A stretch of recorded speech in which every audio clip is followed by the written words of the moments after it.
Dynamite download. AEW 2020. John Silver. Special event, as you can see, SPD. For a splashing good time.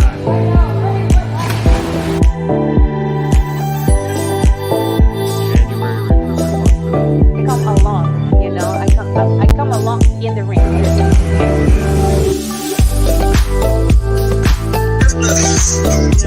I would not want to I would not.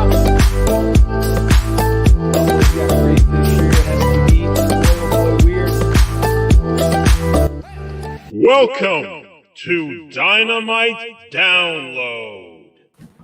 What's up, everybody? Welcome to your home for all positive coverage on All Elite Wrestling. We are your co-hosts here, Crayfish. Got my man SPD over there. And we're here to talk to you guys about AEW Revolution. We are fresh off the big pay-per-view for 2021. It's been there was a ton of buzz going into this one, SPD. And man, it's still lingering into today, isn't it? Well, yeah, I know. We usually like to record right after, but this one we needed to sleep on because there was so much that happened, and it was a bloody mess to end the show for sure. I mean, just look at how much talent is involved in this, and this was not even all of them. I mean, almost everyone on the roster essentially showed face on this 4-hour-ish pay-per-view, and it was outstanding. And a lot of implications. We're turning a new leaf here in AEW, and it's fun. We can fantasy book all we want. We tried to fantasy book this pay-per-view, and we didn't really do too hot with our predictions, which we thought we had some things nailed down, but clearly we didn't. We're fans, not bookers. But as you can see, there's a lot. Yeah, I think that the big one, obviously, I was proud. I got the first opener right. I got the buy-in, Britt Baker and Maki Ito. Yeah. Maki Ito was a big surprise for a lot of us, being the sub for Rebel, as those two took on Thunder Rosa and Riho. And then when you look at it, the one where it started going off the rails right away. We were all in on the Inner Circle. We were coming away from this pay-per-view with gold. SPD had us sold. I know. I loved your idea. I still think that it's a great one. But we were thinking that MJF and Jericho would take that, and the Bucks proved once again why you should never doubt the Young Bucks. They are the foundation of this amazing tag division of AEW. And they proved why, and that one was quite a way to start the show. It was a perfect start to the show, and they definitely proved why they are the best tag team and have gold for a reason. And I think this is more of like a resurgence of them as well. I mean, like we've talked about in previous shows of they put on a few young teams and then they kind of fizzled out a little bit in terms of not really defending, but this was definitely a huge showcase for them. And we're going to see an outstanding one-on-one match when Matt Jackson, I believe, is getting in the ring with Rey Fenix on Wednesday in 2 short days. So that should be outstanding. 2 of my favorites. That's awesome. So, you showed the match results rather than kind of do a summary. I know that we are eager to jump in and just start talking about this one. So we'll go through all the match results as they come. Let's dive right in. Typically we like to start, Dynamite Download in sequential order and go through the matches. But, since we had the privilege of kind of letting this digest, I think that was purposeful here at Dynamite Download. We kind of knew that the way that pay-per-view ended was going to have a lot of people talking, and your Dukes of Dynamite, your home of positive coverage. We really needed to take a minute to step back, reflect, look at the big picture of this one.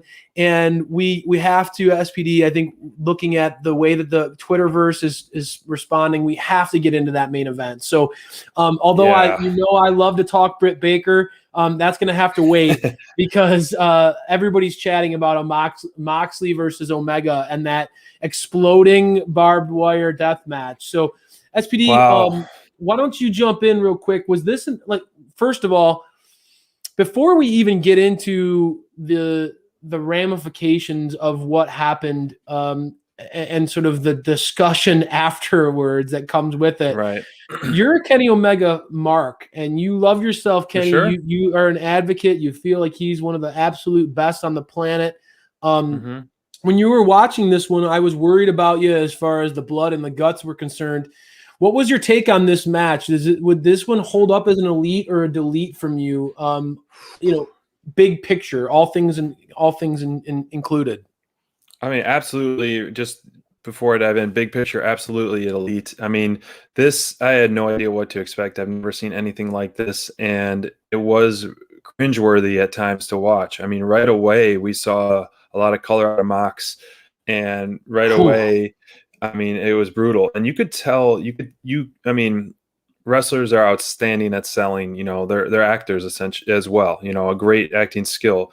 But you could tell. I feel like legitimately both guys looked nervous and uneasy about it. And then so would I. I would never ever ever want to be in a situation in a match like this. And so adding Callis on commentary was pure gold as expected. Much needed to have that. And JR was losing his voice too. So having that little pick me up for the main event really helped. But the build of this was outstanding. All show AEW did a fantastic job with their pre-match packages, and this was another great one. And it was almost comical, but needed to see Bryce Rumsberg in a bomb suit. Like he looked like a beekeeper. Yeah, a beekeeper party of Breaking Bad. But I mean, two careers were essentially on the line, and and JR said it best. It was like most dangerous match he's ever seen, and I agree. And it was brutal. And it, like I said, I had no idea what to expect, and it delivered it in terms of good storytelling. But it was just, a lot of times I caught myself like having to look away when they would zoom close in on John Moxley, bleeding. And I'm not going to show any of those photos for this, just for that sake. But because we'll try to keep things as PG as possible. But I think the overall execution of this, being a new thing, or really foreign territory for a lot of people, they executed it really well. With the timed rope explosions and things like that. I think that those things executed really well. I mean, we'll talk about the end at the end, but I think these things worked well for the effect when the Good Brothers came out with that barbed wire bat and exploded as well as the surprise. It worked really well, but just the brutal paradigm shift on the outside barbed wire. I mean, I don't know who got it worse, man, but everyone. But I mean, the finish was kind of frustrating. Drop kicking Mox, and we talked about like Kenny driving Mox into the barbed wire multiple times in this one. So SPD, let's talk about the elephant in the room. Even with some of the things that went wrong at the end, where does this stand out to you? Is this an elite or a delete? It's an elite for me. I think the storytelling and everything around it, and the way they safely as possible executed this, it's an elite for sure. It was still entertaining. They had some cool wrestling spots. It was violence turned up to maximum, and then blowing the speakers on all of the violence in general. So I enjoyed some of that part. The paradigm shift on the chair was brutal. There were some cool spots, when Mox put his foot on the rope to break the pin, and it exploded as well. Scared the ref. I'm just so, me personally, I'm just so sick of the Good Brothers. In a match like this, they should have just not been involved, and I'm over them. And it makes sense for Kenny's booking, and it fits well, but I'm personally over the Good Brothers, and I'm ready for them to get put in their place or get put back on Impact where they belong, but what do you think for this, elite or delete? It's funny you mentioned them, and that's honestly, I felt like the ending of this match was really overbooked. And again, I'm a fan, but I felt like the Good Brothers getting involved detracted from the violence that we saw in this match, and that was before before all the stuff with Kingston and with the faulty explosion at the end, I was already starting to become soured where I was like, dude, like, why am I seeing Carl Anderson and Luke Gallows just kind of standing around in the middle of the ring? Right. And they were at points like just standing there. What, like, why are they even in the picture of this? They're detracting from this was Kenny Omega versus Moxley 3, right? This was the culmination of, this dates back to when Moxley debuted in AEW. Right. And I just feel like this was a case of where they kind of, and we love that AEW likes to, I always do this with my hands. They love to blend, the different stories. They bring them all together, all these different characters that come together, and we love that. Mm-hmm. But I felt like this was one of those instances live while I was watching. I was like, man, like, this is detracting from the two competitors that are literally spilling their blood for us. It felt like it was cheapening the moment for those guys. And and that hurt the overall product for me. And I felt myself kind of retracting from my emotional investment when I saw that. Now I try to pinch myself and remind myself, hey, man, Hollywood Hogan had the Outsiders do this stuff all the time with NWO and stuff like that. But good point. I think that Kenny is above that. I felt like this match, especially the circumstances, was above that. We've seen the Good Brothers week after week after week with Kenny getting the upper hand on Moxley, laying him out, beating him up, V-triggers, all sorts of stuff, right? We've seen that dynamic. We did not need to be reminded that the Good Brothers are there to help Kenny cheat. I think that this would have been a much stronger showing if they just allowed these two men to shine and they didn't they didn't do all this extra stuff that ended up, I feel like, taking away from the performance of these two performers. My personal opinion. So for me, I would have been happy if they just handed them a bat and stood on the stage and watched Kenny finish the job versus getting in the ring. But that's me.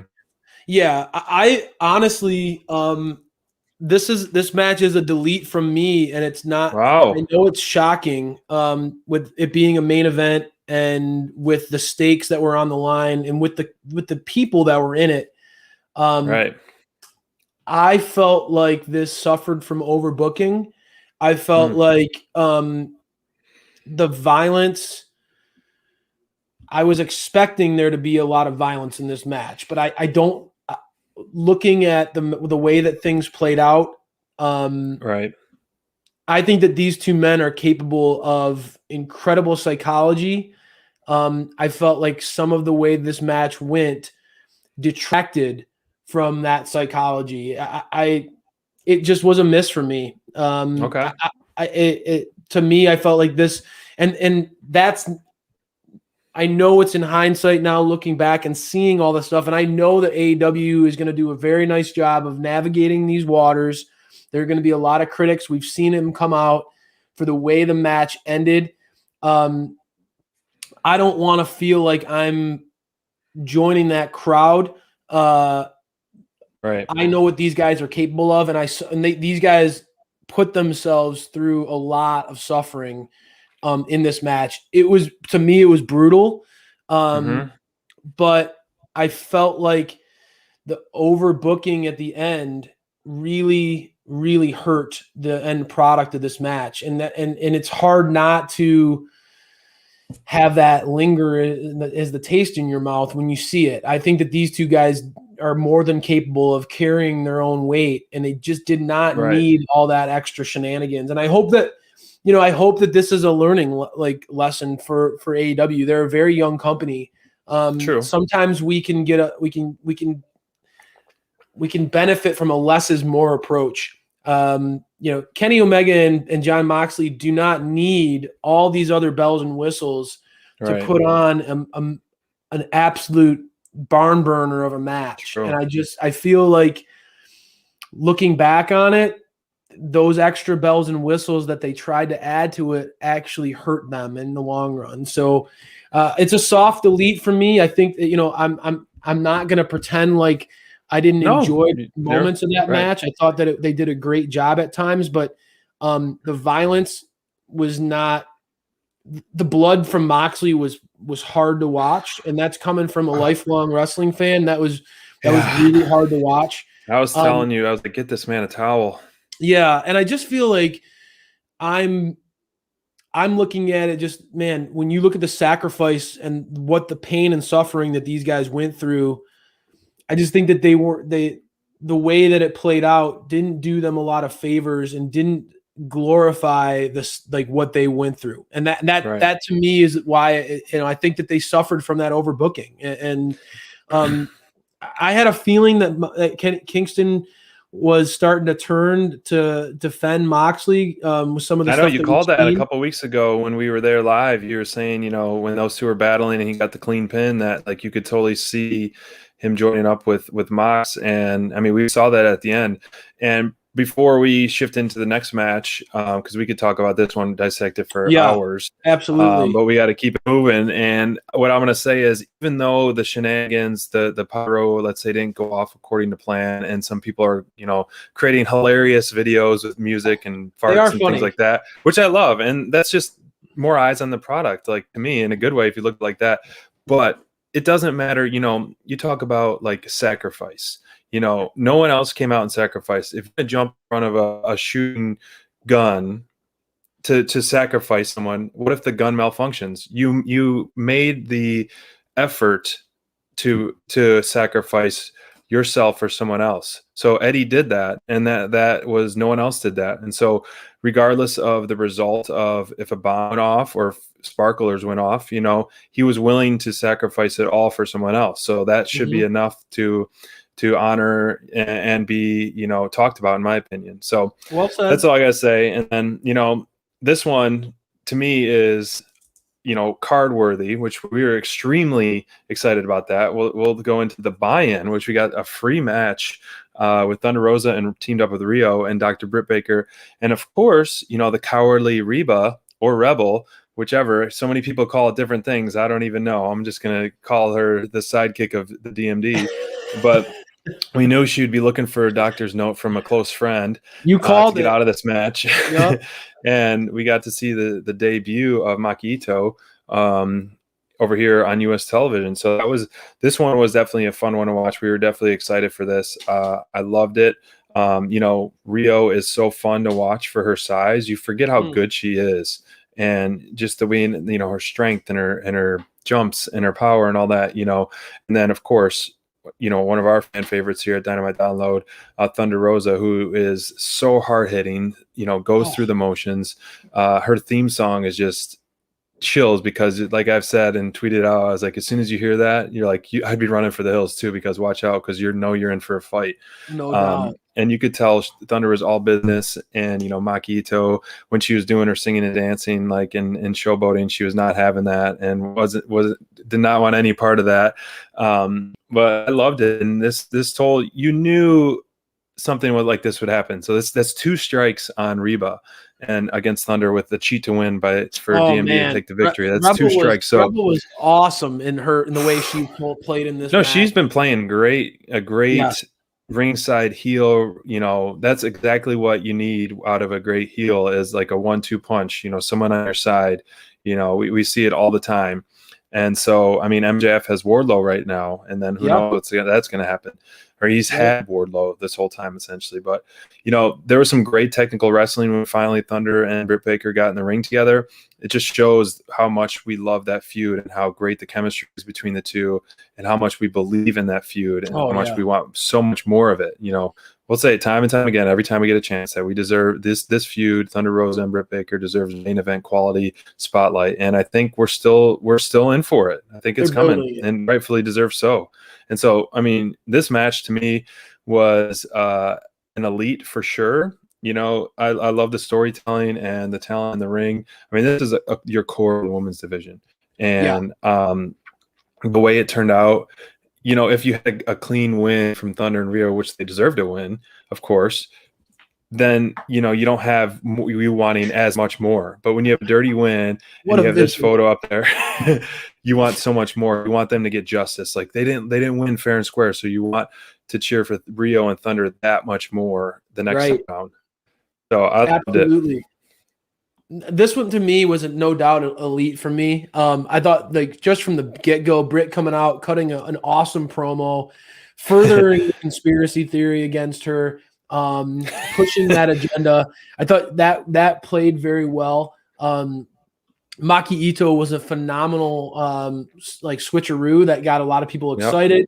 And played off of added a whole new level of like style into this matchup, a little bit more of the theatrics, and obviously that clash between her and Thunder worked very, very well in those moments that highlighted Thunder's intensity. I also really loved how Britt, like early on in this match, was more than happy to like anytime Thunder got in the ring, she was quick to rush to tag out. She's very smart. Played very smart, played very well. Britt was also really like, I think the turning point of this match was, Britt's out when she got that outside interference where she took Riho and threw her into the barricade on the outside, really muscled her up. They got physical.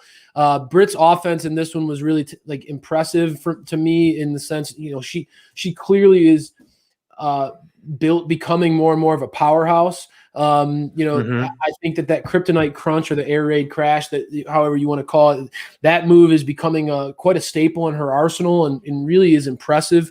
And then Thunder, I mean, for us, we're huge Thunder Rosa fans.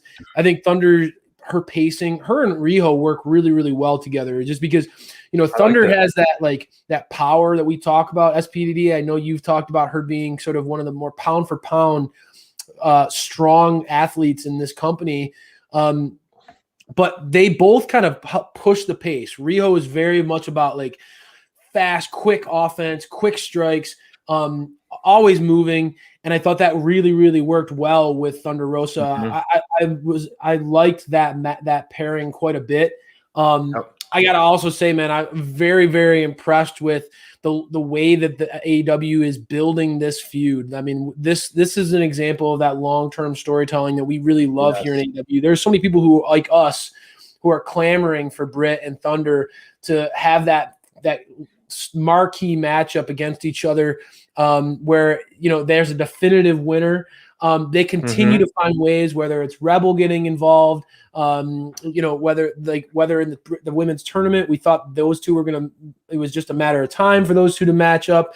We had some swerves come in and detracted us from that. But they are building and building and building to this. And I think that it's worth noting the characters that are now getting involved in the sort of you could tell the Britt is her desire to want to use others as pawns in this army this war against Thunder. It's starting to play out really, really interesting. Leaving Revolution, a lot of times the pay-per-view, especially with AEW, because there's 4 a year, you feel like kind of that a lot of the feuds come to an end. The chapters get closed and a new one begins.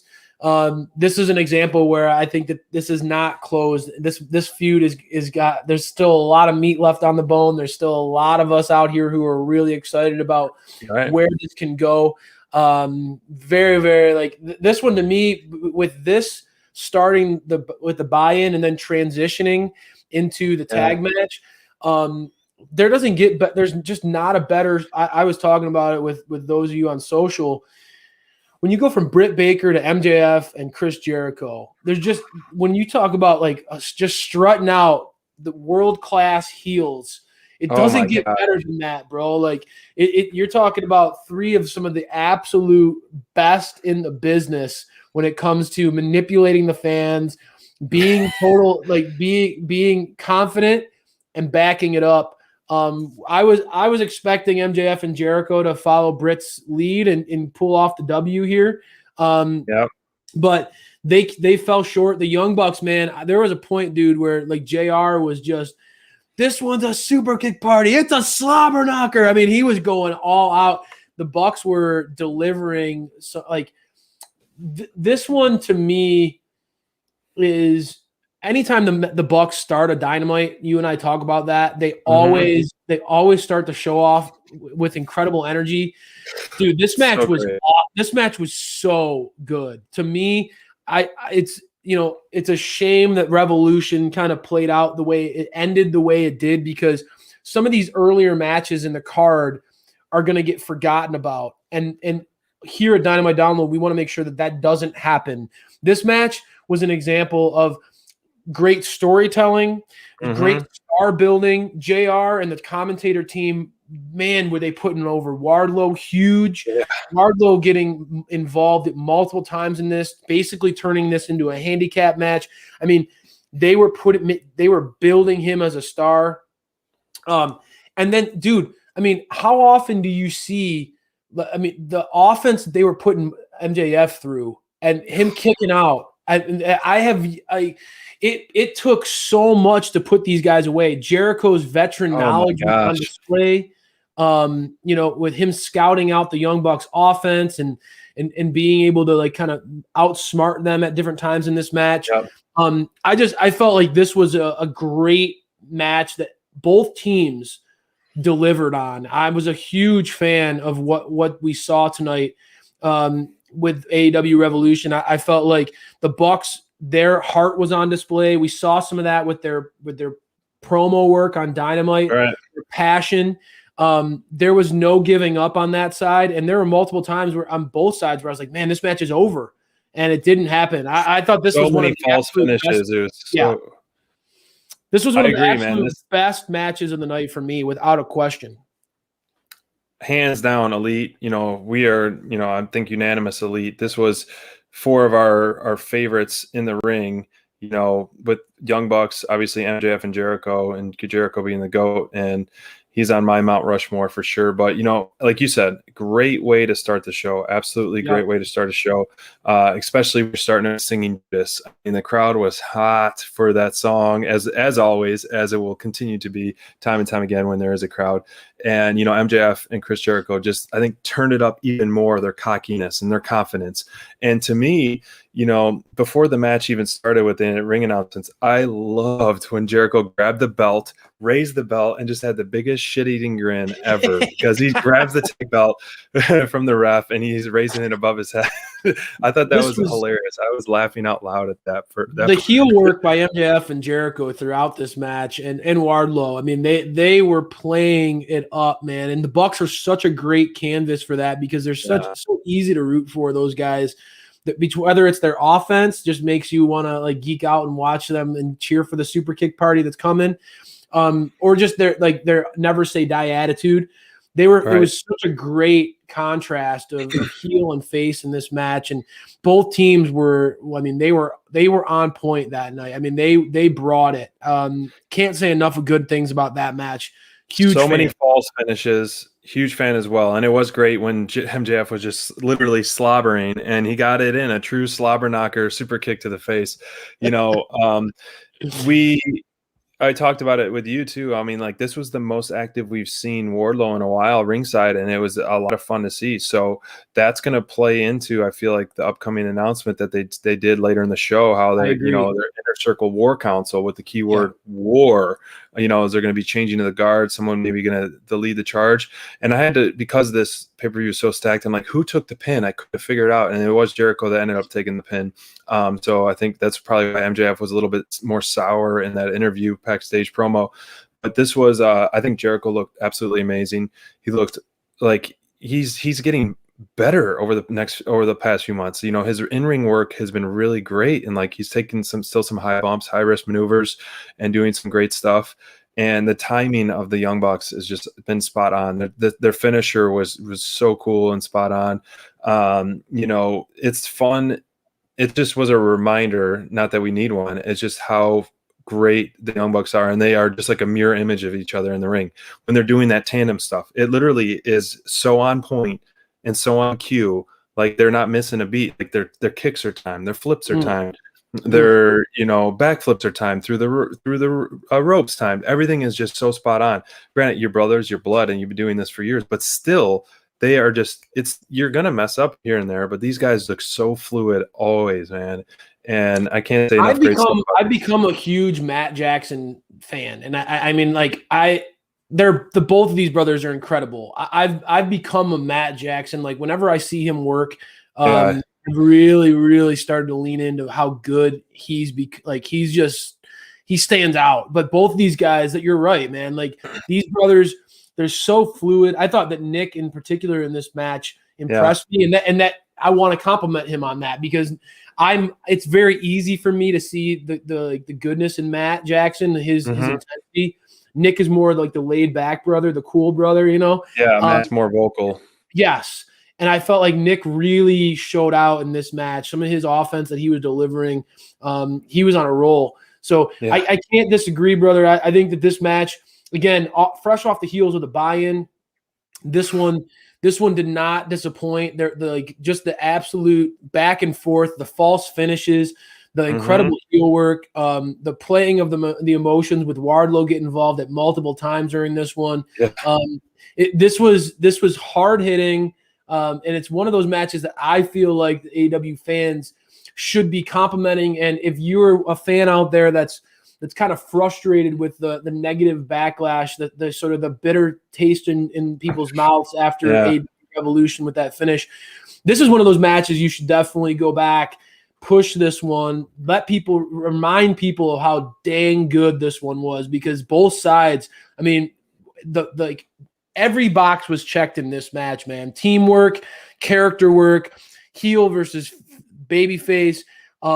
You like with the Young Bucks, it's going to be fast paced, crazy tandem offense. But then with MJF, I feel like that was an example with MJF, man. Like this dude is so well known for what he can do on the mic. But I think that his toughness, his resolve, dude, kicking out. Oh, I mean, there was so many false finishes. A stretch during this match where the Bucks just had him pinballing, dude. They were they were beating the heck out of him, and he kept coming back for more. So MJF does not, he oftentimes gets overlooked for how good he is in the ring. Well, he's better than us, and we know it. I think it's changing, and I think you commented on the post match interview with Jericho and the Inner Circle. I really do think that MJF and Wardlow are going to they're going to seize the reins of this group, and I think that there's going to be a new leader. Could be very fascinating, very interesting. But these guys delivered. Big fans of this match.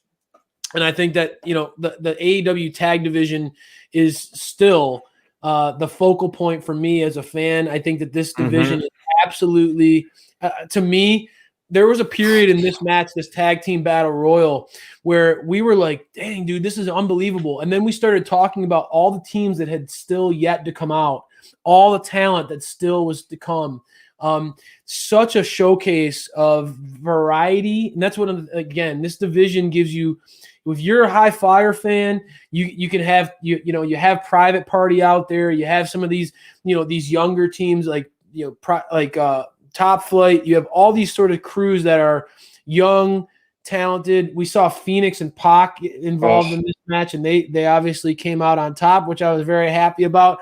But then you saw teams like Bear Country and Butcher and Blade. Yeah. I mean, there's just so much variety in this division that if you're a fan, you're going to latch on to a couple teams that are going to be your teams. We here we're really excited to see what Santana and Ortiz were going to do in this one. Unfortunately, they got eliminated. That was our prediction early on in this, but dude, I had to think, although for me, the Death Triangle, I am such like. That was an incredible moment for Dynamite Download because Pac is my favorite wrestler and Phoenix is your favorite wrestler, and I think it's just very, very cool that those two guys won this one. So we as fans here at Dynamite Download, we're geeking out. But this felt like a match where Jungle Boy again, like he's been on a roll, man. Like Jungle Boy has been on an absolute tear since this feud with the FTR. Really. I mean, obviously, even dating back before then, I mean, Jungle Boy is, I think, one of AEW's top young stars. If you look at his performance in the World Title Tournament, we look back on that. He's just, but I think that this feud with FTR has brought out a whole new intensity in him. And he was one of the stars of this show tonight. I thought that tag team battle royal, I'll let you jump in, but for me, I felt some of the standouts were Jungle Boy, John Silver. I thought his offense, just how, like we've talked about it, his strikes, his fluid nature of his moveset. He stood out a lot. I thought Butcher had a real incredible moment where he threw out both of Bear Country. And then obviously he just disposed of 500 pounds of bear meat, I said. I felt like this was quite an incredible show. And to me, again, the tag division is the bread and butter of AEW. And this one was just so much fun. You're showing Allie there, the bunny. Man, her cackle, her laugh, her involvement. I love what she's doing with Butcher and Blade right now. Just an overall, I thought that this battle royal worked really, really well. I thought, there's a lot of people involved. There's a lot of teams involved. It could have gone off the rails. But at no point did I feel like it got too much for anybody to follow.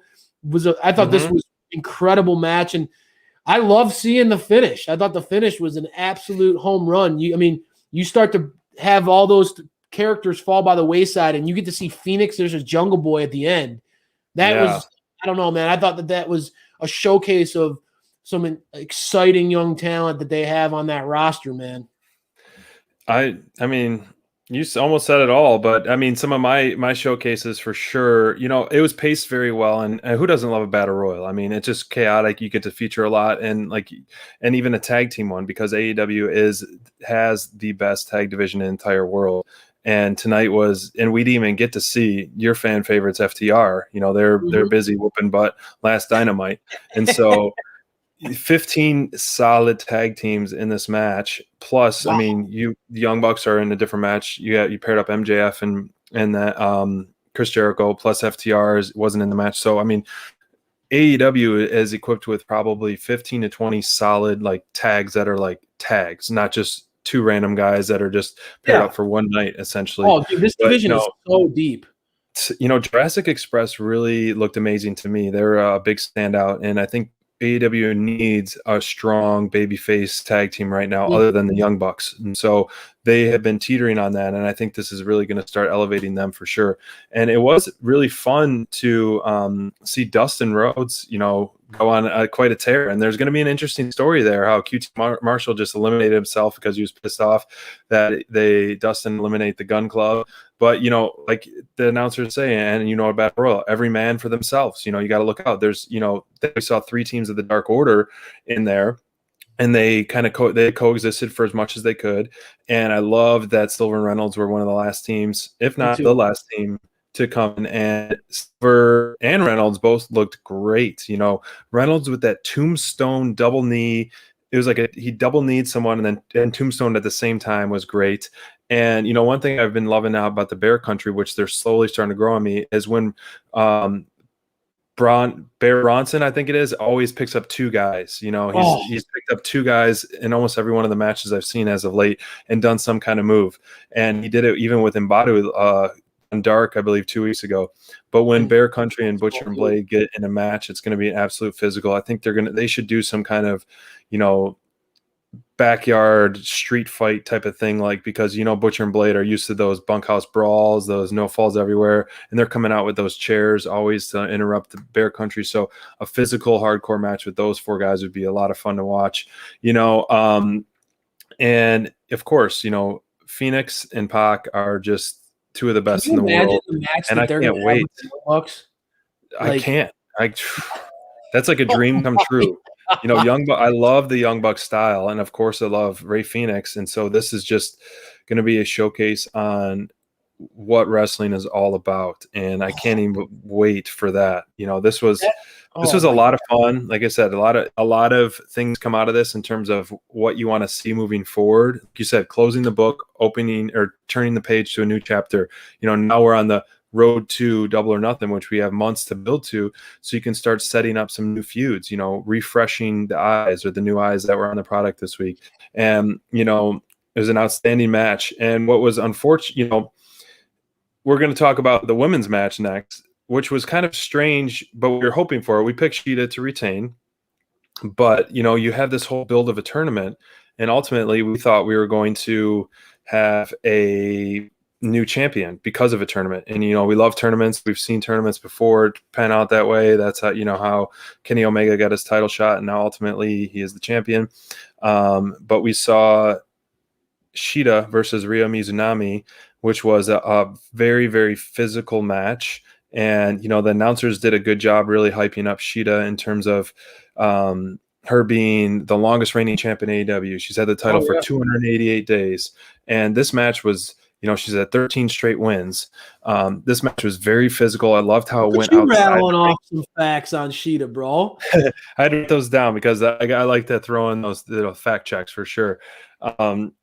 And I liked how it was very physical, over the barricade, and they were doing those like pile driver moves and leg drops and all that outside the ring. So, and then the punches, the slaps, and Ryo can do a couple hard ones. Then she does like the comical, just like the annoying ones. It's like a fly that you can't finish swat, where she's just swatting your chest. Yeah, then all of a sudden she hit you with like a really hard forehand chop. And I thought it was fun, entertaining to watch. After that high energy tag team, this one kind of slowed, I think, the pace down of the show just a little bit, but then it reignited it at the end of the match and what happened afterwards. So yeah. I think that there was so much going on, right? And like in early on in the show, man, like it was just an absolute, like, I mean, you got the battle royal, like it was fast paced, crazy. This match was more physical. It was a little bit more of a journey. I liked how early on the commentator team did a very nice job of highlighting about like some of the showmanship and like the theatrics of Ryo.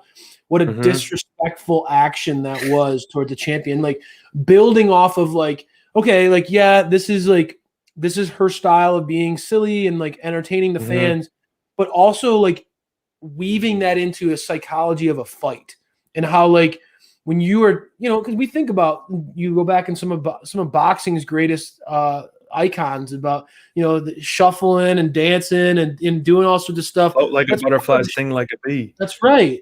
And so I thought that the commentator team did a really nice job of like taking something that could have been a negative, something that could have detracted from the match.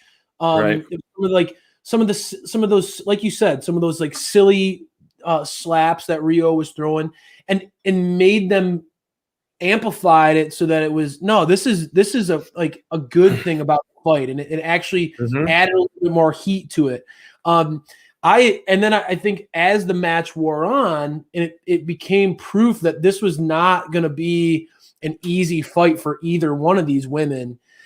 Right. They started like, and this is what I was saying, like the way that this match will deliver is if these two women lean into the fact that their strikes are physical, and if they don't hit in each other, this one could be an awesome match. And the way the match played out was at the beginning, I was worried they're gonna get into this like, oh gosh, and then over time they couldn't put each other away. And then, dude, by the end, I mean, it was like some of those strikes were, I mean, they were fit, like they were like not loud sounding. They're not like the leg slappers. They weren't any of that stuff, dude. It was just like hitting meat. I mean, they were like just a forearm into the chest. You could feel some of the pain that these strikes were behind those strikes. I thought that they definitely, as the match wore on, this was the opposite for me, that as the men's heavyweight championship, right, where I felt like that match was kind of amazing at the beginning and then sort of struggled towards the end. This match, I was struggling to be fully committed early on because of the way that it was playing out. And then, dude, like as this wore on, it felt more and more like an actual battle, like a real war. And it was a reminder, dude, like I love seeing Shida in the ring. I forget it's so easy to forget how awesome she is. But man, like when she's out there and she's in a match that there's somebody's pushing her to like start throwing those strikes that we know she can throw. I thought that she really stood out as a defending champion on a show where no title changed hands tonight. I was thinking about that today too, and I was like very surprised as well. But I think we're in for. I do think we'll talk about more depth later. Darby might be dropping the title soon, and I think it would be a good time for Scorpio to take the reins. Maybe he's just too beat up, but we'll talk about that in the ladder match. Yeah. But as we saw things develop at the end of this, and we talked about it on our previous show, and it's necessary for the division when you only have one women's match on the main card itself to have more furthering feuds. We saw Nyla Rose first come out and show face, and then we had Britt and Maki Ito come out. Then you had Thunder come out to save the day, which is setting up for a 6-woman tag on Dynamite, which we can't wait. So that's going to be, even though we just had this big tournament with 16 competitors that ultimately SHIDA retained, I think now we're going to start to line up more of the homegrown AEW women as competitors, and ultimately we'll see Britt Baker take gold. Speaking of homegrown, I mean, Big Swole is going to be. She's next in line. She made it very clear on Dark. She's coming. She's coming for a shot. So we know that, like, it was great in this tournament. Was able to establish some new characters for us in the scheme of the women's division. Maki Ito was somebody who we now are familiar with and excited about seeing. Ryo Mizunami is obviously, she had a great showing in this pay-per-view, and I don't think she's going anywhere. Nyla was reestablished as a powerhouse and an absolute force to be reckoned with in this tournament. So there were a lot of positives to take away from that tournament. I think that, as you mentioned, AEW is going to do a nice, at this point, they're going to start seeing this division's got a lot of different pieces that they can start playing off of. And this division needs to get a little bit more time as we head into the summer. The AEW women's division, they're not lacking for stars. Even though Anna Jay's injury is an unfortunate timing, there are a lot of women who deserve opportunities and time on the show, and I think that that's gonna start to continue to build. And this was a great, the ending of this match. I give this match an elite. The ending of this match, I think, even further cemented that. You had Britt come back out. You had her come back out there with Maki Ito get involved, and you got to see sort of what we love about AEW is just that, like, these characters. Britt and Nyla had that face-to-face. Britt lost to Nyla in the tournament. They addressed the history, but then they had that kind of unspoken alliance that, okay, like, we friends might not have a common enemy. Right. We might not be friends, but we both have a common enemy here. And so I love those seeds getting planted. I want to see how that continues to grow. Right. I'm so invested in the women's division of AEW. I really, really believe that they have some stars that are breaking out in a big way. And I think that Britt Baker and Thunder Rosa are the ones that are really leading that charge. But having SHIDA align with Thunder Rosa, that you talk about some strikers, dude. Both of those women approach matches with no nonsense. So Britt's got a lot in store if she wants to go after Thunder. She's going to have a lot in front of her, but really, really excited about where this is going. I thought that this was a highlight for me of the show, both in ring and with character work. I agree, man. It's looking up for the women's division for sure, and it's also looking up for one of your favorites, Miro. And yes. I hope after this match that this feud is one of those that has closed the book and moved on.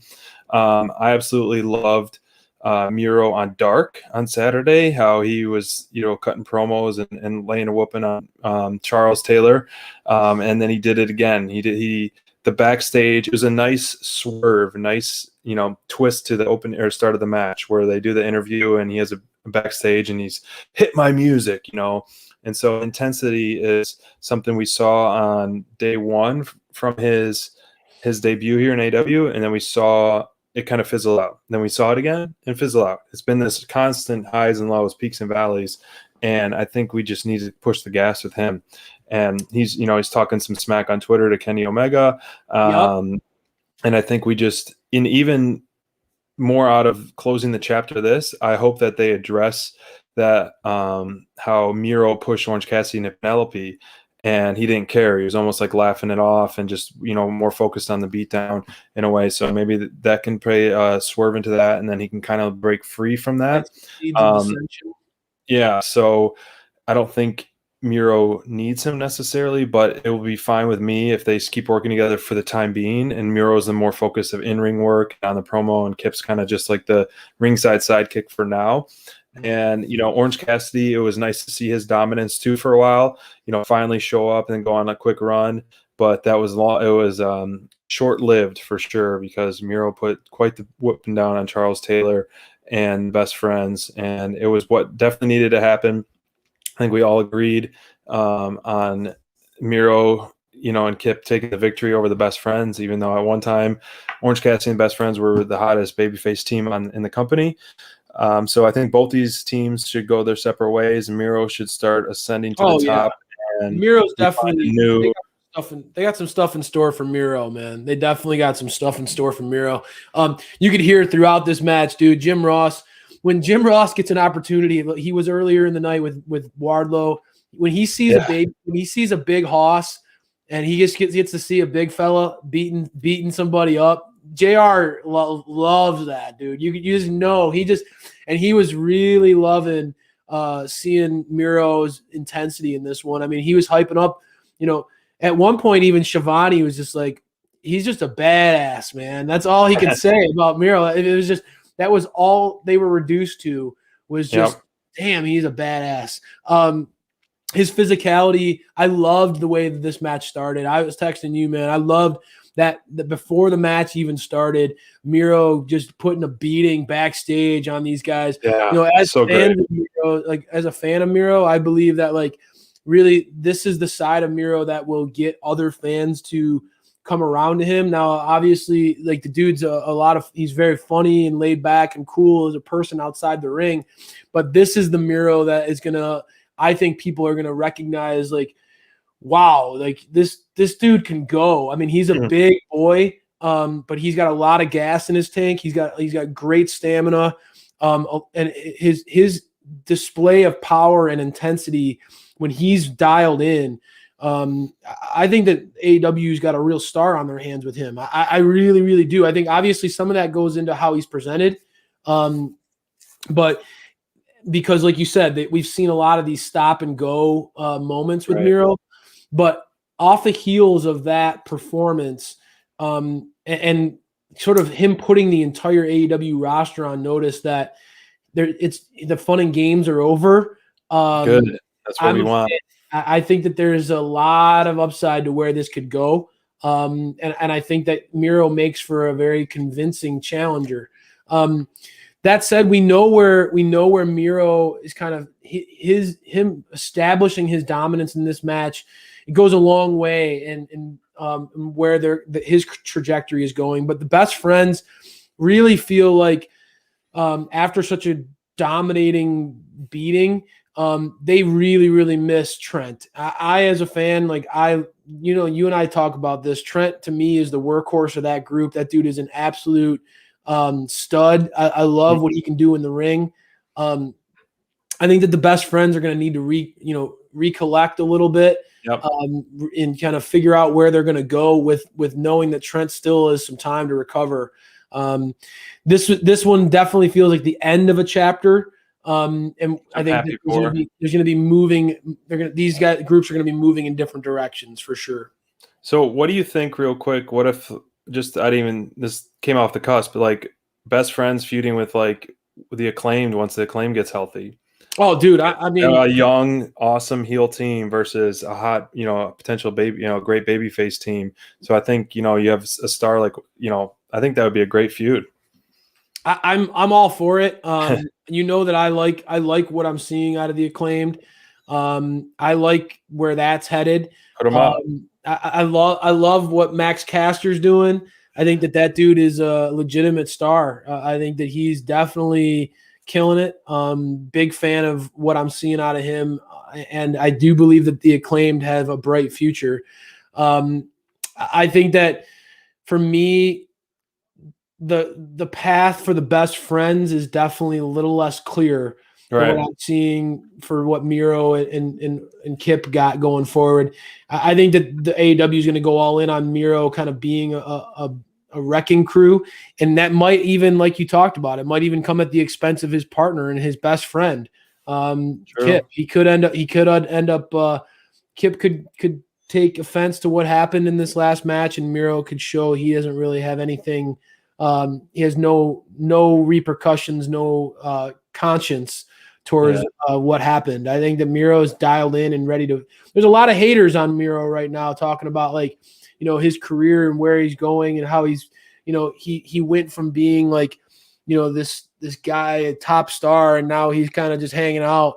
I think Miro hears a lot of that chatter, and seeing what he's capable of, bro. He could shut people up very fast.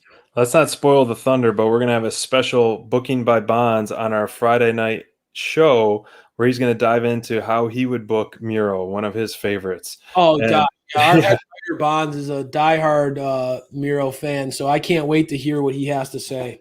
The big money match with Big Money Matt and Hangman Adam Page.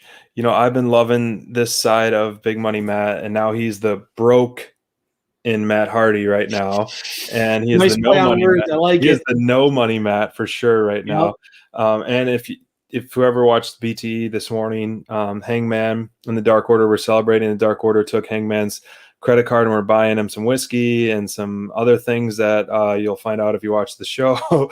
But Hangman also said something how he donated a lot of the money. So where this goes from here, you know, we also saw Matt Hardy down in the dumps eating grapes in his hotel room, pretty sad.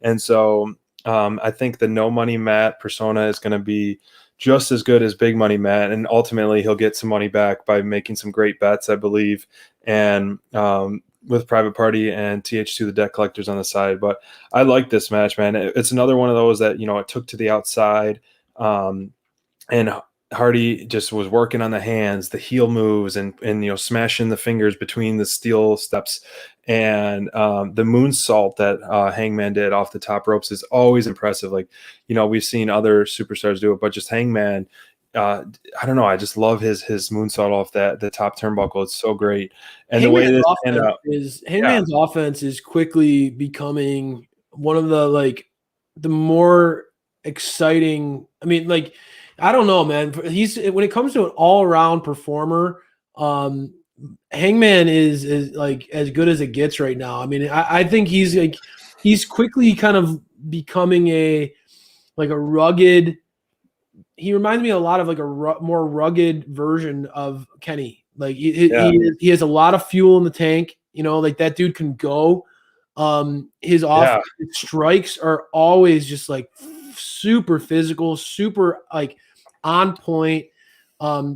Big fan of what he's capable of in the ring, man. I think that Hangman is, and what I love about this match is, like you talked about, Big Money Matt. He was doing all the cheap stuff and all these little things to try to get and this was such a good testimony of the resilience of Hangman, and that's really the story of Hangman from day one, is resilience, right? Like a dude who was down on his dumps, who kind of was left on his own by the elite, by his friends. True. But had never really giving up, always kind of putting both feet on the floor again, getting up, going after it. And to see that mentality pay off, right, with the celebration at the end, this is going to be great storytelling. I mean, this is going to be a lot of fun to watch where the Dark Order and Hangman go now that they got all this extra money. I really, really love it. I love where they're going with it. Like I said, I think that this could buy a lot of chilies. They could have probably all the baby back ribs that they want. Really, really love the dynamic It seemed like that was quite a fitting end to that, like to this match. And I think that the long term of this SPD, like you talked about, we've seen a lot of the buildup was really interesting, and like the contract swap and all these. Will he join the Dark Order or not? But now that you start to see, like, all right, Hangman beat Big Money Matt. Hangman is clearly aligned now with the Dark Order. Some of those, like, I love that part where they caught him and then into the buckshot lariat. Even like my wife popped for that. She was like, "Wow, that's a cool move." Lariat is incredible, dude. I agree. Now that we have these clearly defined groups where you kind of see Matt Hardy, the Debt Collectors, Private Party, and you see Hangman and the Dark Order, I really like the potential for that. This could, I don't know if this feud's over or not, but I think that there's so much. I hope it's not. Yeah, I think there's still fun, entertaining things that this can go, right? That's just a whole nother element that you can add with Hardy being broke and maybe Private Party trying to pick him up and like vouching for him or anything like that. So I'm happy for the result, and it's just I'm ready to see more. You know, we didn't get that 10-man tag that we wanted. You know, maybe we get some more of bigger tag matches with Team Hardy versus Team Hangman / Dark Order. So, you know, this one definitely was an elite for me. I enjoyed the storytelling. I love the Dark Order because, you know, we love the Dark Order. And so anytime they can get involved, and it's fun to watch them, you know, worship and idolize Hangman essentially. So, and Hangman's coming around, you can see him cracking those smiles and and appreciating them having his back. So, that's great stuff. And, you know, the next match was, you know, one we were both looking forward to the most, you know, the ladder match, you know, the Face of Revolution ladder match. And, you know, just the five guys that were announced, we were just happy for. And then we had the surprise announcement from Ethan Page, the 16th. Yeah. So I personally don't know that much about him, but he was impressive in the match. You know, he wasn't the standout of the match for me. Who was the standout of the match for you, SPD? I'll get into that. I'll let that marinate. But there was a couple, you know. But before the match, you know, the promo of this one, the build up to this, the video package for this was outstanding. You know, we saw every one of the guys shine in terms of just cutting great promos and see their skills on that level. But, you know, this was filled of huge bumps, tons of violence. And, you know, of course, Archer was my pick. It was Bonz's pick. Your pick was the mystery pick. But it just fits well with Scorpio taking the brass ring because he's back in return. And we've all been pretty high on Scorpio. We think he does some great stuff in the ring. His feud with Sean Spears was great. And then unfortunately he got hurt. But, you know, some of the great spots of this, you know, was that Canadian Destroyer by Penta and Cody. And, you know, I don't know if it was a work or what with his shoulder injury, but the fact that he was just staying in the wings and in the back, and then he finally came back and then took another huge bump. You know, he took that huge suplex off the ladder from Archer. And then he was also the final. He took that elbow drop off the ladder. Caster's elbow drop off the ladder onto Cody was like, dude, he dropped that elbow right in the middle of the spine, bro. I was just like, oh. Yes. Like, I mean, dude, Cody, we talk a lot about it. Yeah. Cody was in this match as, like, the platform, right? This dude just almost every single big moment felt like Cody was receiving, like, to put other people over in this match. He got, all guys got pretty beat up, you know, a lot of huge spots for sure, and everyone took some kind of really bad abuse. You know, the 3 choke slams that Archer threw in a row, they were up like it felt feet. I mean, he had them so high. It was like boom one, boom another, boom another. The hang time was out through the roof. And yeah, Scorpio's frog splash onto the ladder was absolutely brutal. I don't know who got it worse, but both guys definitely are feeling that one. I still can't believe that Canadian Destroyer by Penta and the ladder didn't even break. And then you have Jake the Snake come in and throw a clothesline and then get super kicked by it was a great spot too. So this was a brutal match. You know, some like cringeworthy, not like look away Not in a cringeworthy. bad way, but yeah, they're doing it. Adam Match has moments where you're just like, oh my gosh, like when Lance was in between the ladder and took that, like that was another example where like he got sandwiched in the ladder, and you're like, oh, big fella, you felt bad for the monster in that one. I know that you're grinning ear to ear. That Lance again came out looking like he was my standout for sure. He looked like $1 million in this one, and there like he had that showcase, that little moment in the match where you talked about it. Those choke slam after choke slam, it felt like he was lifting the guy up through the Daily's Place ceiling. It was just an absolute perfect showcase for Lance. Yes, I think you and I both think that they got to pull the trigger on Archer. You know, he's had a lot of big opportunities, and I think that the man deserves to have a run with a belt. The work that he's putting in, the ability to evolve from a heel to a baby face like he has so kind of seamlessly. All of his matches across the board have just been so fun to watch. I think that Lance is a real gem that they have. I will say, for me, you know, coming in, all ego Ethan Page, I was surprised. I heard rumblings that he could have been the surprise standout. Yeah. He's kind of like, he's definitely got that all around in-ring ability. So you're not going to see like this dude's not like super high flyer or anything like that. He's just a very smart wrestler. And I think that, you know me, I love my wrestlers who play the psychology, who are intelligent, who make you pay attention to the little nuances of their performance. Ethan Page is a nice signing for AEW to get a young guy who has a lot of potential, and showcasing him in a match like this was a great idea. Good point. I'm excited to see more of him. You know, again, I don't feel like there was any one particular moment where I was like, oh yeah, Ethan Page is going to win this one.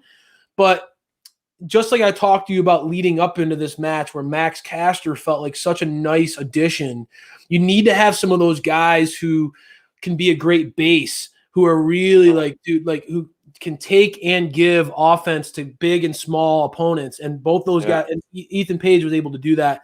I feel like Max Caster, his pre-match promo, that rap was just, dude, his creativity and his raps are getting – I know your Governor Cuomo was you're a New York guy. He got under attack on this one. His stuff. Oh, no punches for sure. I love what Caster's doing, man. I am fully on board with the Acclaimed right now. I really see a lot of upside with Caster. I think I agree. He's just proving time and again that he can deliver, man. He gets you wanting to see the match before the match starts, and that's half the battle, right? Just that hype to a match is half the battle. Oh my gosh, he's been on pure fire for sure. This was a hands-down elite for me. So many guys, it was perfect because I mean we talked about our prediction show. No one's going to look weak.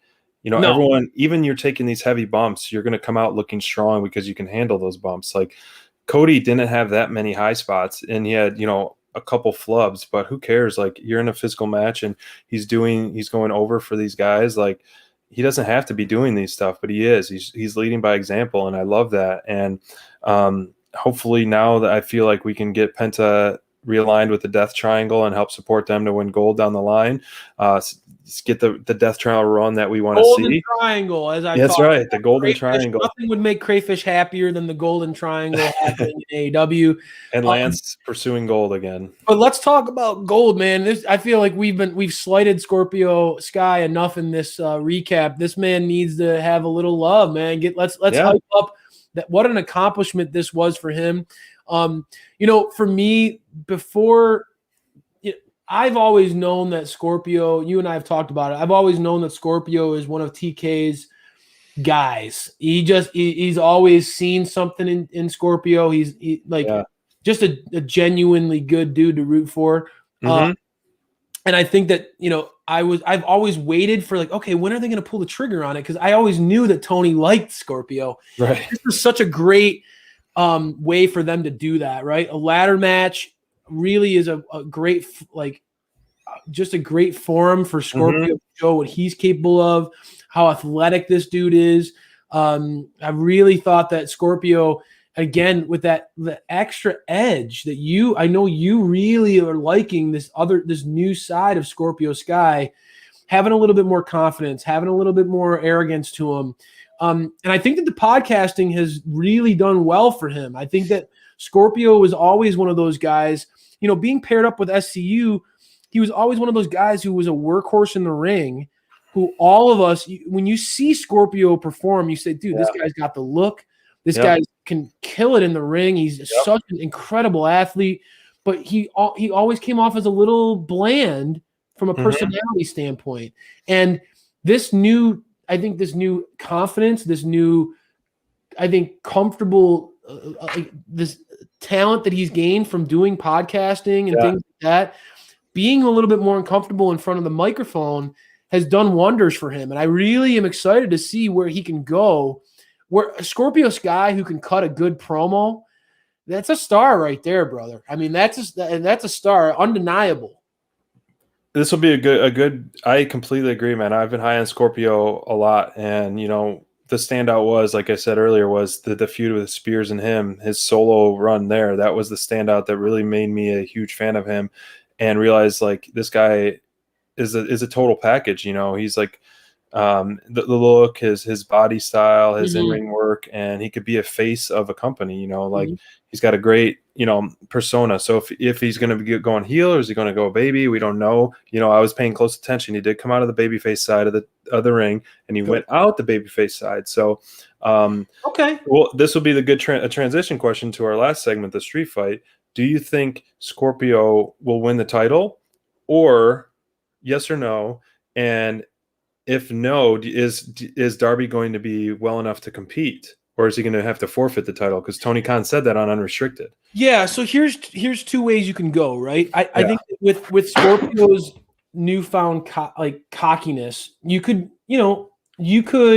spin that as just a baby face who's been an underdog for way too long and who's never really gotten an opportunity. Who now that he had it, was not going to let go, right? You could have sort of more of like you could keep him as that baby face who has a little bit more of an edge. That's fine. He's not going to just go back on the back burner. That I could see that, right? Or if Darby can't perform, you could go two ways, right? You could have Scorpio remain the baby face and refuse to just take the championship because he wants to earn it. He wants that moment, right? And that would further cement him as that baby face we all want to root for. Or you could go down another path where he's shown a little bit more arrogance, a little bit more ego, and he is more than happy to take the title from a Darby who has to unfortunately forfeit the belt after like a mind-blowing finish to the street fight, which would then only further add a little bit more fuel to the Scorpio heel fire. So you go two different paths. I think that both are equally interesting. Knowing Darby is sort of that plucky underdog who will never stay down. It'll be hard for me to see him not come back and defend the belt. But man, that finish certainly would allow for that to happen, wouldn't it? I mean, that finish of that street fight could easily allow Darby some time off screen. It could, and I don't know if he's the type of person to do that because Darby Allin is so resilient and so willing to risk anything for the business and himself, and clearly he's been punished so much, and it's hard to watch sometimes because I've said it over and over that he's gets ragdolled. He's a crash test dummy, and then he throws out these huge daredevil moves that we have not seen in AEW. He's such a high risk taker, and it makes it so fun to watch in that part, but it can be dangerous at times. This street fight was done perfectly. I can't say enough good things about this. I absolutely, I like to do my amateur videography and editing and stuff like this, right away I was hooked. The first 60 seconds with the car, and then they go in the car and then out the car and then up, like that kind of splicing and editing and footage was pure genius, and I absolutely loved it. The intro, the build up to it, it was phenomenal, and the match was phenomenal. The lighting in it, the sound, the background, just the ambiance, everything about it, like visually, was perfect. It exceeded my expectations, like through the roof. And it was, well done. And, reading back, like Darby said he had 90% involvement of this, which completely we knew. I mean, he's a dropout film student, and all of his vignettes and promos have been so unique and so original and so spot on and so catchy. We knew this was gonna succeed that with a bigger probably budget, bigger platform, and a few more minds in that, and it was executed so well. I mean, Ricky Starks' new ring tire with the Absolute on his back, he looked like $1 million. Brian Cage, absolute beast. There's no question who better than Brian Cage, because the guy, if you can walk a suplex, hold someone up the steps. Oh my gosh! I don't care if he's a third of your weight or whatever it is. The control and just doing that is just insane. He's so dang strong. And of course, we saw. Every time I watch Brian Cage, I preach that every time I watch him, dude. It's not just that he's strong; it's that he's in control of his strength. There are a lot of people who have those bursts of strength that can be reckless. Dude, Cage is in such control of his power. Oh. It is humbling as a fan to watch him. That dude is absolutely incredible. Yes. He came off looking, everybody in this match came off looking so good. Everybody. This was my favorite match of the night. I thought this was perfectly done. This is the gold standard for a thematic, match. It would be very hard to match or top this going forward. Even if it doesn't involve Darby Allin, I think Darby would be a great producer, someone to be involved, some eyes on this, because it was just so great. The seesaw throw through this window was insane. I mean, the glass breaking is one thing, but then the wood hit him on the head. Did you notice that? It was great. Yes. I couldn't believe that, but I love the way this panned out, and how Darby threw him the bat from up above, grabbed it, and then he went on a wrecking crew and broke the bat, I believe, over Cage's back. The finish of this is perfect. Sting getting the finish in the ring. I can't say enough good things about this. This is like a horror movie, suspense movie. Yeah, it felt like a movie. It felt like a movie. It felt like I was watching Batman, at points. I felt like you talked about with Darby, Robin tossing Batman the bat. There were moments when I felt like I'm watching a movie, and the way that the match flowed, all of them, it was just such a beautiful way of telling the story, with Cage exerting his dominance and sort of being that, we see superhero movies all the time, being that big villain that you have, the team they have to work on to slowly chip away at him and beat him up and slowly eliminate, and then taking that huge dive, that elbow drop through the multiple stories to take him out.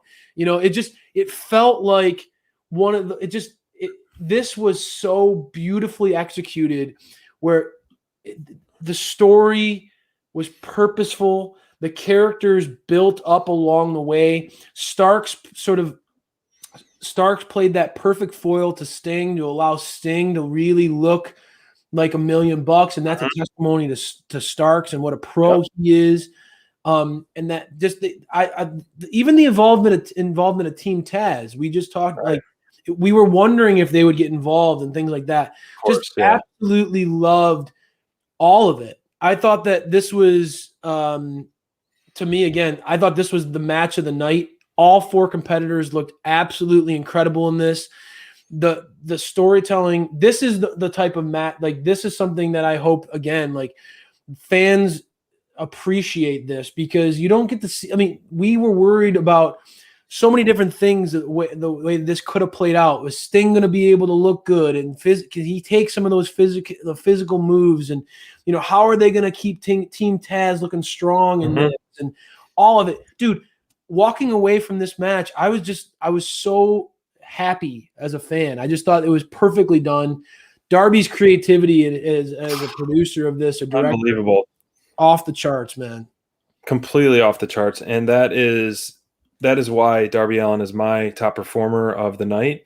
Not only for what he did in the match itself, but just for the execution of the match. A street fight, a cinematography on it was outstanding. This type of match is not easy to pull off. Granted, you can do takes and stuff, and it's not necessarily live, but it can be a huge hit or a huge miss, and this was a huge hit and then some. I think it exceeded everyone's expectations. We want to rewatch this for sure, and he was my top performer, risking that huge bump, just his creepy, eerie riding in on a skateboard on the back of the truck. And he took a lot of violence too, and he dished it out at the end, and ultimately, him and Sting prevailed. And so that is my top performer, is Darby Allin. I don't blame you, especially when you know like the role he played outside of the ring, right, and making this all happen. But like, dude, that I hear you, man. I think that like his resilience in this match, it was just a beautiful story for our TNT champion. I thought it was amazing. I can't disagree with you on that. I thought that was an incredible performance. I picked Phoenix because, I'm a tag team fanatic. Why not? Yeah, I'm a tag team fanatic. I think that like, I loved that tag battle royal. I thought the end of that battle royal where we got to see John Silver go against Pac. We got to see Jungle Boy and Phoenix. I just felt like we talk a lot about iron sharpens iron, and I think that Phoenix, I look back on some of our episodes of Dynamite Download, and there have been times in which I've taken his greatness for granted. Like he's just so consistently good. Yes, he is. And, I felt like tonight where he secured the number one contender spot for him and Pac in the tag team division, my favorite division in the company. I just felt like he is I think he's one of the absolute best in AEW, and I don't think that that's hyperbole to say. I think that he's continued to show time and time again when he's given opportunities, that dude delivers, man. So I leave this I leave this pay-per-view really excited about where the Death Triangle is going. I think that Phoenix is showing an ability to be somebody who they could plug into any match style, any match format, and he's going to deliver no matter who his opponent is. And I feel like I needed to give this man some props.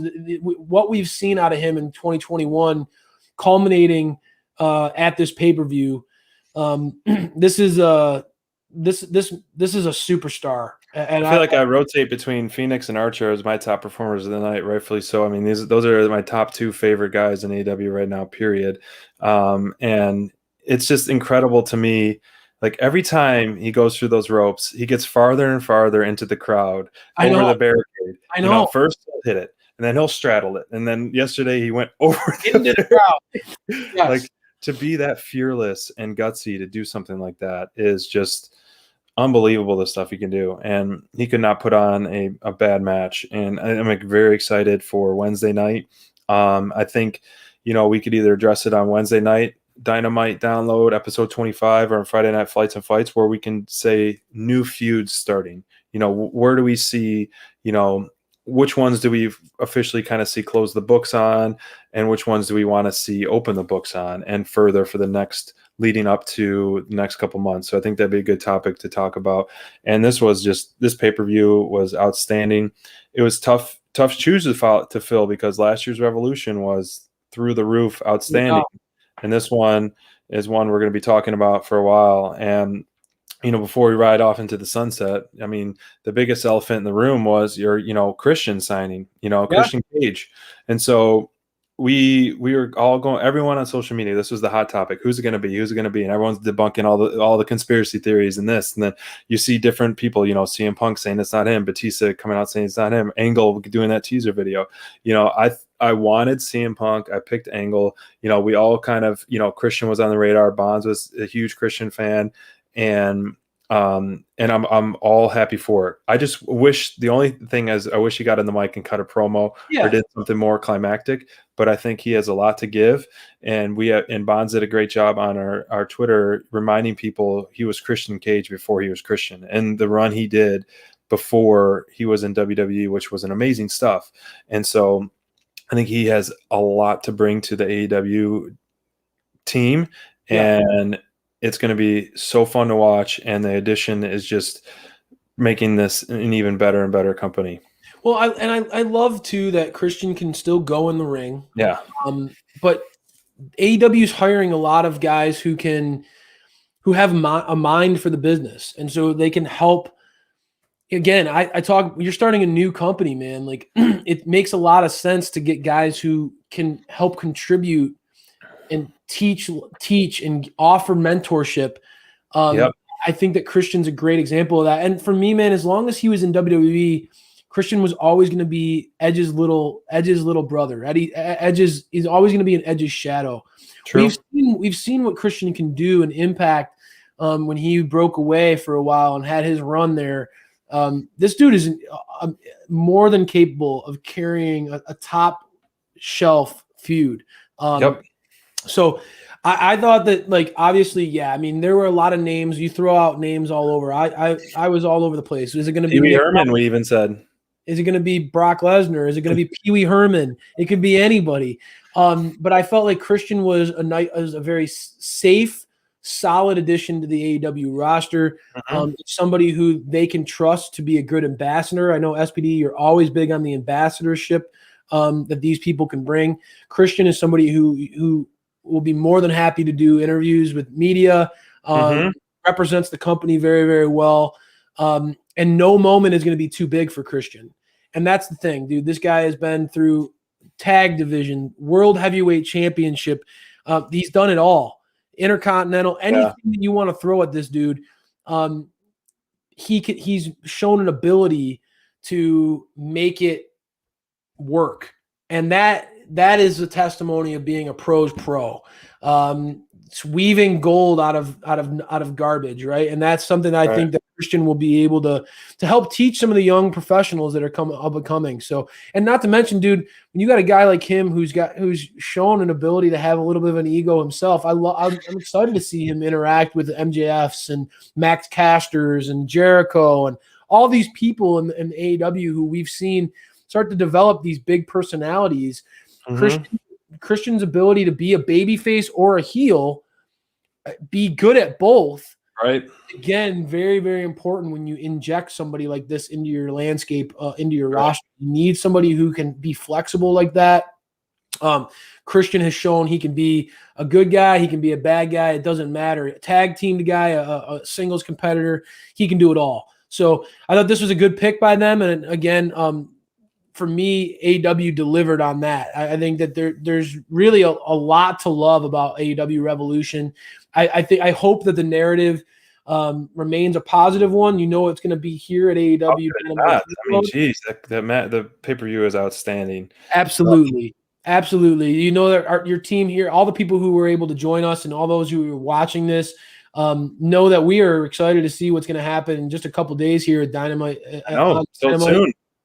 It's coming up, man, and always the Dynamite post pay-per-view. That's a must-see event. This stretch where we got to see Dynamite, pre-Revolution, what a show that felt like. That felt like a pay-per-view. Revolution was absolutely jam-packed. SPD, I love your emphasis that you put on all the talents that were able to be showcased on this show. A lot of great moments for a lot of different superstars. And then the post pay-per-view Dynamite this week is going to be must see. So make sure you join us. We're going to be streaming live post Dynamite. So make sure you join us on that. We will be chatting it up and reviewing Dynamite, giving you our elites and a deletes of that show. And then we'll before you know it, we'll be on Friday Night Fights and Flights. So busy week. If you can't get enough of your guys here on AEW Dynamite, please share Dynamite Download. Please share on those social handles. Follow us. Share our videos. We appreciate all the love that you guys have been giving. We've been growing organically, really loving where we're going with this thing. And I feel like it's nice to see the positive movement connect with some of those fans out there. It's awesome to see. I agree, and it's I can't wait to do it again in a couple days, and this Dynamite is going to be jam-packed. So thank you everyone for joining us, and have a great week, and Dynamite is just around the corner.